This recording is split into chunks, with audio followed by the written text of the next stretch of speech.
Sorry, it's not making sense. You're telling me as a society we're the most advanced we've ever been. Yet, you look at history, you look at the Longyou Caves, you look at the Osirian in Abydos in Egypt, you look at the Great Pyramids, the Sphinx, you look at all these amazing things that were built thousands of years ago by a society and people that just had a chisel and a hammer. You know, look at the great architecture, the cathedrals. You're telling me these people didn't have even a hint of what we have today in terms of technology. I'm meant to believe that. Yet we only use 10% of our brain and we evolved from monkeys. No, we've heard it all before.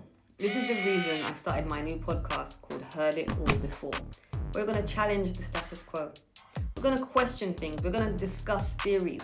Can you do time travel? Can teleportation happen? Was slavery a lie? Were black people really enslaved for 400 years? Or is that a narrative they put out for a different agenda?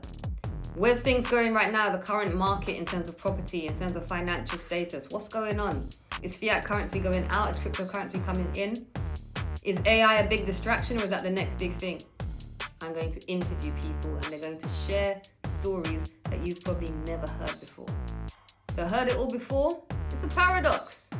And playing with your mind, just like they are playing with your mind right now, with all the stories and narratives they've taught us in school, they've taught us in society. So if you're like me, you like thought-provoking conversations, make sure you are following Heard It All Before and going onto YouTube to subscribe to Heard It All Before pod. All right? Heard It All Before. See you soon.